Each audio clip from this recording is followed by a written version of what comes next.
ప్రభువుకు స్తోత్రం. మీ అందరికీ నా హృదయపూర్వక వందనాలు. ఈ దినము పునరుద్ధాన దినము. దేవుడు మనకిచ్చిన గొప్ప రక్షణ దినము. దేవుని మందిరానికి వెళ్ళి దేవుని ఆత్మతో సత్యంతో ఆరాధించడానికి దేవుని మహాకృపను బట్టి మనం ఆయన కృపను బట్టి బలాన్ని బట్టి మందిరానికి పెట్టి ఆ ధూప వేదిక దగ్గర సాష్టాంగపడి నమస్కారాలు చెల్లించాలి. ఎందుకంటే ఈ లోకం మనకు శాశ్వతమైనది కాదు, మనము ఈ లోకానికి శాశ్వతము కాదు. ఎంతమంది అయితే దేవుని కుమారుడైన యేసుప్రభు మన కొరకు చనిపోయి తిరిగి వేశాడని మరి ఉదయమందు అంగీకరించి పాపాలు ఒప్పుకొని వదిలేసి పాప క్షమాపణ నిమిత్తం మారు మనసు పొంది బాప్తీసం తీసుకున్నారో వారందరికీ దేవుడిచ్చి గొప్ప రక్షణ మహాభాగ్యం. ఇది గొప్ప ధన్యత. మరి ఆయన సాక్షి బిడ్డగా ఉండడానికి ఆయనే కాపాడుకుంటాడు మనలా. కలుగుతాక మరి సేవకుల గురించి బాగా ప్రార్థన చేయండి. ప్రతి విశ్వాసం గురించి ప్రార్థన చేయండి. మనం ఈ లోకంలో రాజకుమార్తెలను మన సమయాన్ని వ్యర్థం చేసుకోకూడదు. అనవసరంగా పందుల ముందు ముత్యాలు చల్లమాకండి. మనకున్న మరి సేవకుల గురించి బాగా ప్రార్థన చేయండి. సేవకులకున్న జ్ఞానాన్ని మొత్తం కూడా సంఘం మీదనే ఉపయోగించి సంఘంలో వచ్చిన ప్రతి విశ్వాసిని బలపరచడం కొరకు వారికి ఇచ్చిన దేవుడిచ్చిన జ్ఞానాన్ని బట్టి మరి బలమైన వాక్యం గుర్తపడుతుంది. ఎంతో జ్ఞానవంతులు ఉన్నారు సేవకులు. నిజంగా వాళ్ళు బోధించే బోధన చూస్తే వండర్ఫుల్ అనిపిస్తుంది. కానీ దేవుని ఆశ్చర్యకార్యాలు వర్ణించడానికి ఏ మనుషుని కూడా అంత జ్ఞానము ఇవ్వలేదు. దేవుని ఆశ్చర్యకార్యాలు ఎలా చేస్తాడో అని గ్రహించలేము. అంత జ్ఞానం దేవుడు ఇవ్వలేదు. ఏ మనుషునికి ఎంత జ్ఞానం అవసరమో దేవుడు అంతే జ్ఞానాన్ని ఇచ్చాడు. కాబట్టి ఇస్కారియోతు యూద లేకుండా ఈ క్రీస్తు ప్రభు మరి మరణించలేదు. మరణానికి పాత్రులు అవుతున్నారు అనంటే ఇస్కారియోతు యూదులు ఉన్నారని మనం గ్రహించాలి. ఖచ్చితంగా భక్తుని మరణం దేవునికి ఎంతో విలువైంది అక్కడ.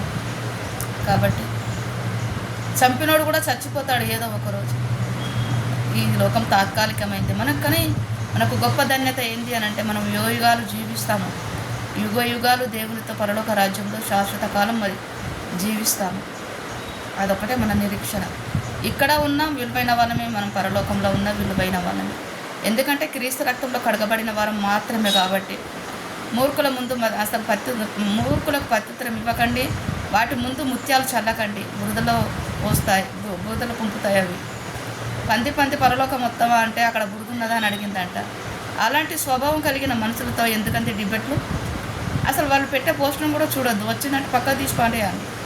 వాళ్ళు కాలుకు కూర్చుని ముళ్ళు లాంటి వాళ్ళు. కాలుకు ముళ్ళు కూర్చితే మనం ఏం చేస్తాం? తీసి పక్కకు పడేస్తాం, దాని ముఖాన్ని కూడా చూడం. అలాంటి వాళ్ళను మనం డిబేట్ పెట్టి వాళ్ళను ఎలిగేషన్ చేసి వాళ్ళకు గొప్ప కీర్తిని మనం తీసుకొస్తున్నాం.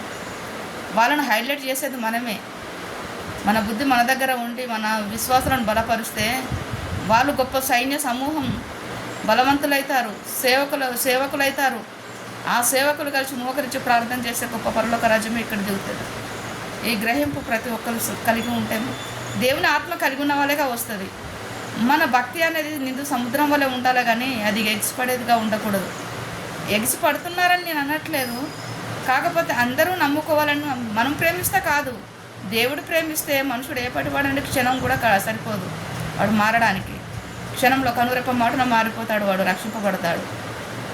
మనుషుని దేవునికి అసాధ్యమైందంటూ ఏది ఉంది? ఏమీ లేదు కదా. దేవునికి మహిమ కలుగును కాక.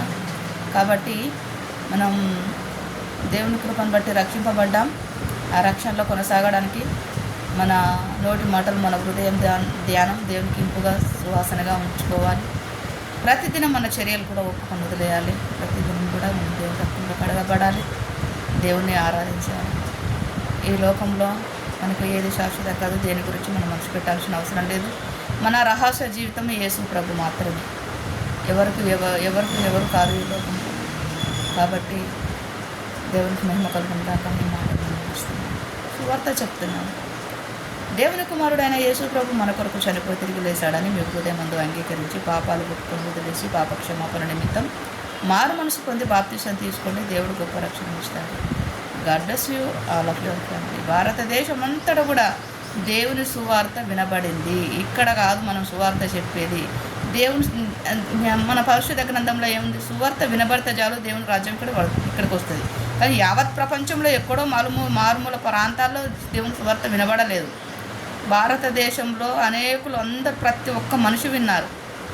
సో వాళ్ళకి చెప్పాల్సిన అవసరం లేదు. వాళ్ళకి సువార్త తెలియదు. కానీ వాళ్ళు చచ్చిపోయినప్పుడు అక్కడ దేవుని దగ్గరికి పోయినప్పుడు అబద్ధం పడితే వాళ్ళ చెవులు వాళ్ళ మీద మరి సాక్ష్యం ఇస్తాయి. ఈ సువార్తను విన్న వాళ్ళు రక్షింపబడకపోతే, దేవుణ్ణి అంగీకరించకపోతే దానికి ఉత్తరవాదులు కూడా వాళ్ళే, మనమేం కాదు. మనం చెప్పకపోతే మన తప్పు, చెప్పినాక వినకపోతే అది వాళ్ళ ప్రాబ్లం కదా. అది దేవునికి వదిలేసేయాలి అంతవరకే. మనం దేవుడు చెప్పింది చేయాలి, మనం చేయలేదు దేవుడు చేస్తాడు, ఖచ్చితంగా చేస్తాడు. సౌలు కంటే తోపు ఎవడున్నాడు ఈ లోకంలో? పౌలుగా మారి ఎంత ఇదైండు కదా. మనుషుడే పౌలు కూడా, అంతకంటే పెద్ద తోపులా వీళ్ళు. వాళ్ళని చూస్తే పురుగులాగా అనిపిస్తుంది నాకు, అంత అసహ్యం ఇస్తుంది వాళ్ళ స్వభావం.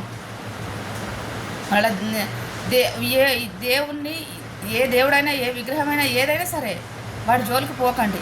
దేవుణ్ణి నిరూపించుకోవడానికి మనం ఏ పాటు వాళ్ళమండి? దేవుడు దేవుడే. నువ్వు నిరూపించకపోయినా దేవుడు దేవుడే. కాబట్టి వాళ్ళ ముందు మనం పందుల ముందు ముత్యాలు చల్లాల్సిన అవసరం లేదండి. ఇవి ముత్యాలు బురదల పోతాయి, అవి పందులు తీసుకుపోయి. వాటికి అర్థం కాదు. జ్ఞానవంతుడు జ్ఞానాన్ని అభివృద్ధి చేసుకుంటాడు, కానీ అజ్ఞానికి జ్ఞానం కావాలంటే వ్యతిరేకిస్తాడు, ఎగితాలు చేస్తాడు, నవ్వుతాడు, చెలగాటమాడతాడు. కానీ అగ్నితో చెలగాటమాడితే రగులుకుంటుంది, మాడి మషైపోతారు. ఆ సంగతి వాళ్ళకు తెలియదు, కానీ మనకు తెలుసు. కాబట్టి వాళ్ళు నశించిపోకూడదని భారతదేశం అంతా కూడా మనం సువార్తను ప్రకటించాము. తెలియదు ఎవరికి భారతదేశంలో పరలోక రాజ్యం కట్టబడుతుంది. సో మీరు ఎక్కడ తెలియని వాళ్ళకు సువార్త చెప్పడం మంచిది. మంచి జ్ఞానవంతులైన సేవకులు ఉన్నారు, మిమ్మల్ని చూస్తే ఆ దేవుడు సంతోషిస్తున్నాడు. మీ జ్ఞానాన్ని సంఘంలో ఉన్న ప్రతి విశ్వాస దగ్గర ఉపయోగించండి. వాళ్ళు బలంగా ఉంటారు, సేవకులు అవుతారు ఆ విశ్వాసులే. వాళ్ళు మోకరించి ప్రార్థన చేస్తే పరలోక రాజ్యం ఇక్కడ దిగబడుతుందండి. బలంగా ఉంటుంది, ఆత్మల రక్షణ కార్యం జరుగుతుంది. ప్రార్థన ఎక్కువ ప్రార్థన చేయాలి. ఆ ఈ లోకంలో వాడు శక్తివంతుడు కావచ్చు, సర్వశక్తి కలిగిన దేవుడు మనలో ఉన్నాడు. వాడిని ఇట్లా తీసి అట్లా ఎత్తి పడేయచ్చు. మనం అంత శక్తి పొందుకోవచ్చు, అంత జ్ఞానం ఉంది మీ దగ్గర, సేవకుల దగ్గర. ఎంత మంచి సేవకులు ఉన్నారంటే వాళ్ళ వాక్యాలు వాళ్ళ నోటి మాటలు వినట్లేదు నేను, కానీ వాళ్ళు చెప్పే దేవుని వాక్యం, వాళ్ళు వివరిస్తున్న వివరణ చాలా బాగుందంటే నిజంగా వండర్ఫుల్ ఉంది. నాకైతే చాలా వినోదంగా అనిపిస్తుంది ఆ వాక్యాలు విన్నప్పుడు. ఆ సేవకుల గురించి మాత్రమే నేను ప్రార్థన చేస్తాను. దేవా వీళ్ళకు మంచి ఆయుష్ను ఆరోగ్యాన్ని ఇవ్వంటే, అసంటూ వాళ్ళే ఇలా అయిపోతున్నారంటే దేవునికి మహిమ, అది దేవుని చిత్తం. అక్కడి వరకు ఉన్నది, నీకు నా పని చేసావు చాలు ఇంకా అని చెప్పేసి దేవుడు అనుకున్నప్పుడు, దేవుడు పెట్టిన చెట్టు పొలం కాసినప్పుడు ఆ యజమానుడు తెంపుకొని తినడంలో తప్పే ఉంది కదా. మనం కూడా అంతే, ఏదో ఒక రోజు అందరం అంతే ఉంటాం. కాబట్టి ఇక్కడ ఉన్న విలువైన వాళ్ళమే, అక్కడ ఉన్నవి విలువైన వాళ్ళమే. విలువైన మన జీవితాన్ని, మన సమయాన్ని వ్యర్థం చేసుకోకూడదని చెప్తున్నాను. దేవునికి కృతజ్ఞతాస్తుతులు స్తోత్రాలు చెల్లిస్తున్నాను. సంఘానికి వెళ్ళండి, మందిరానికి వెళ్ళండి, సేవకుల గురించి, క్రైస్తవుల గురించి మరి ఎక్కువగా ప్రార్థన చేయండి. దేవుని మాత్రం ముఖ్యంగా ఆరాధించండి. అది బాధ్యతతో కూడిన భక్తి కావాలండి. భజన అవసరం లేదు. దేవునికి మహిమ కలుగును గాక. భజన దేవుడు వినడు, కానీ భక్తి ఎలా ఉండాలంటే బాధ్యత. మన దేవుడు మనల్ని రక్షించాడు, మన దేవుని మనం ఆరాధించాలి. అదొక మన బాధ్యత. మన జీవితం అదే, ఇంకా రహస్య జీవితం, మన వ్యక్తిగత జీవితం, మన పర్సనల్ అన్నీ ఆయనే. ఓకేనా? దేవునికి మహిమ కలుగును గాక. Thank you Jesus. Praise the lord.